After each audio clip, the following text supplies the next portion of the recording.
Hey guys, so the purpose of these videos that you're looking at today are to basically just showcase you what the Gauntlet games will look like. I myself am a visual learner, and so this is for all the visual learners out there so they can see what's going on and really conceptualize it. I know that you're going to do great facilitating this, and I believe in you, we all believe in you. So have fun watching these videos.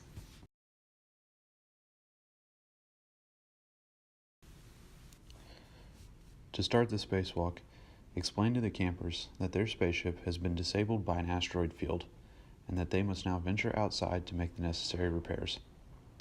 Each member of the repair team must maneuver through the maze and pick up their tools to complete the mission. There will be 4 team leaders equipped with mics to guide their team through the maze, while the rest of the team will be blindfolded. You have 1 minute to plan and prepare. With 30 seconds left, tell them that a software glitch has removed the vision from the captain's helmets.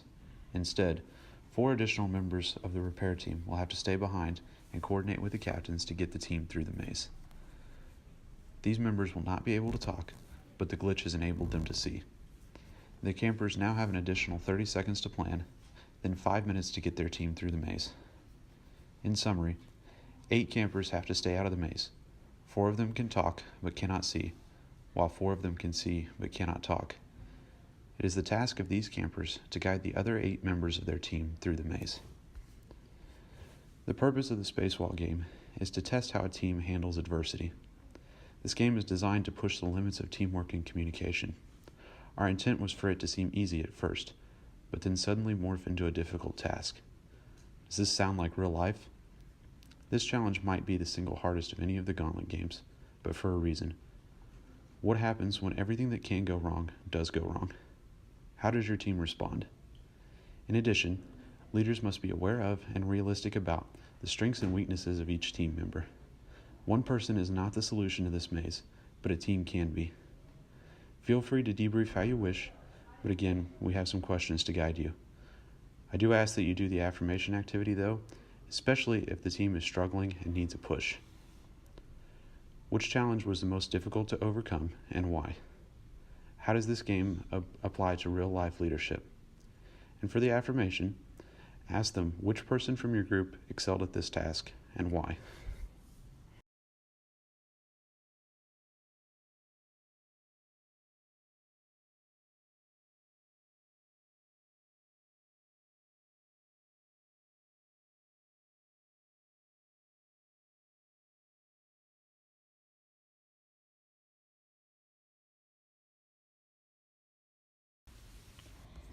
The objective for the octopus game is to showcase teamwork. Make sure to reiterate that the purpose of this game is to not simply be the fastest, but to work together as one team, with each person pulling equal weight symbolized by the rope. If you feel the need to further convey this again in the debrief, please do so. For this game, the counselor groups will stay within their own teams. The goal for each team for this game is to work together to use a bungee cord to carry a bucket full of balls from one location and pour the balls into another bucket that is 10 feet away as fast as possible. The campers will be timed during this activity, and when they pour the balls into the bucket, each ball that falls to the ground will add 5 seconds to their overall time. Make sure you reiterate that the goal will not be met unless everyone works and communicates as a team, because each camper is a working part. You are allowed to give the camper groups challenges to make it harder for them to complete the challenge. You do not have to give each group the same challenges. Be creative and do what you think will help benefit the campers and give them opportunities to work together as a team and bring them closer as a team. If you receive a team that just feels really beat up and down, try to make the team competitive within themselves instead of the other team. Make them focus on being their own time as a team and becoming better as a team. However, if they like the competitive side of the games, let them at it. For the debrief, make sure to have them focus on how they worked as a team and how each individual was vital for success. Also, don't forget to ask the affirmation question at the end, because this will help them bond together as a team.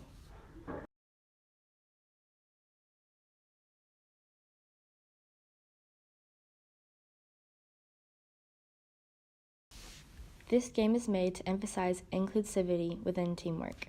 The students must use recyclables to invent something that could potentially fix an issue in the world. Make sure you make this point clear so the teams do not get confused on what their objective is and what they are building. They need to use creativity and teamwork to complete this activity within the time allotted. Make sure to emphasize that to complete the challenge, each member of the team has to have contributed to the invention in some way, whether it is physically putting something together or giving an idea that was utilized. There will be a pile of recyclables in the room. The team will have 10 minutes allotted to them to brainstorm an issue to make something that would solve it.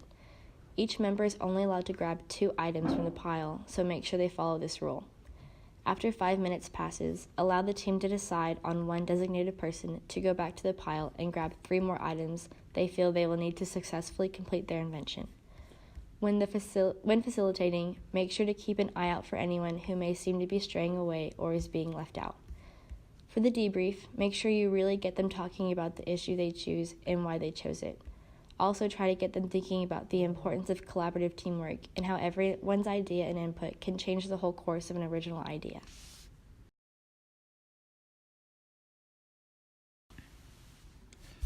To start the chair game, both camper groups will be led into the staging area. If you are facilitating in Jim Thorpe, this will be the divided central section between the pods. If you are in the forum, this will take place outside of the conference room. First, you need to tell the camper groups that they will be blindfolded and led into a maze. Their object is to find their own way out of it. At the end of these instructions, tell the campers to raise their hand if they need help. This point is key as it forms the essence of the game. Next, you, the facilitators, will lead the campers into the maze. Once you tell them to go, the campers will start trying to find their way out. At this time, watch the chairs and make sure they don't break out. Also, keep repeating that they just need to raise their hand and ask for help if they need it. Once campers start raising their hands, pull them out of the maze and remove their blindfold. Do this until all the campers ask for help, but if you need to cut the game short to properly debrief it, please do so. For the debrief, remember that the purpose of the chair game is to show that asking for help is normal, not a cause for shame.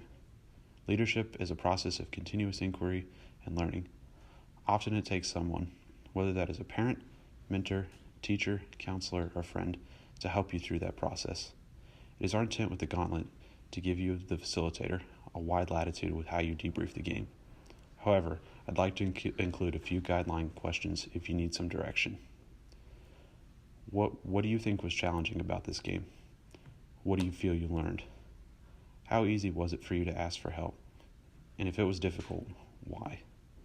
And how can you relate these lessons back to yourself as a leader and to your own communities and high schools? For the tallest towers, split each counselor group up into 2 teams so that you have 4 teams total. This game will be a competition against the members of their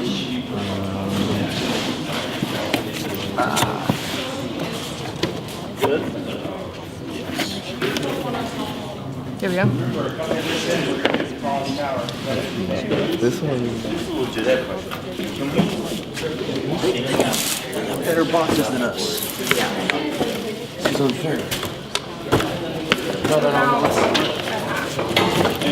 Yeah. Go ahead. Use the other thicker ones first before we. Oh yeah. We need tape. Tape. We can even. This box. Oh, what if we do like a country border? No, we got to do out here. That's where we got the idea. But they said it wasn't in the rules. Put the pizza box here because it's keeping it stable. What up, doggy? Okay, 3 minutes left. Yo, if it stands taller, I'm gonna be shook. Man. This looks cool. We could show it on for decoration. Oh, there is a hole right there. There is? Yeah.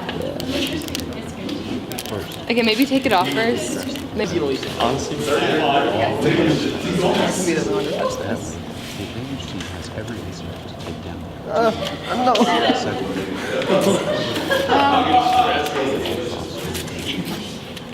Wait, you can touch it. So can you just hold it up? low key. All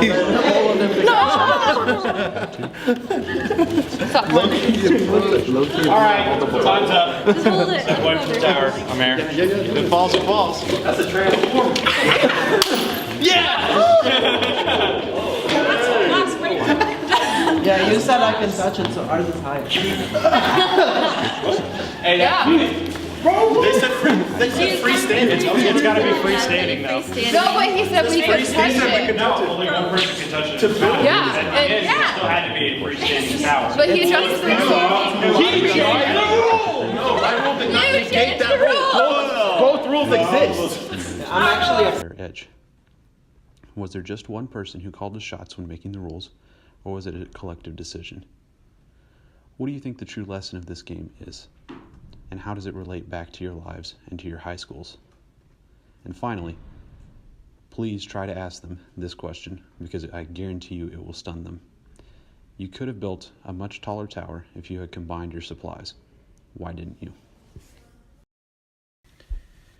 Thank you all for giving us your time to watch these videos. We hope that they're productive and useful to you as you prepare to facilitate these games during the conference. It was our intention this year to make Gauntlet more intentional and allow you to have honest conversations that really challenge and engage the campers to the conference. If you have any questions, please don't hesitate to reach out to Amber and I. We'll do everything we can to help you, the facilitator, be prepared the day of the conference. Again, thank you.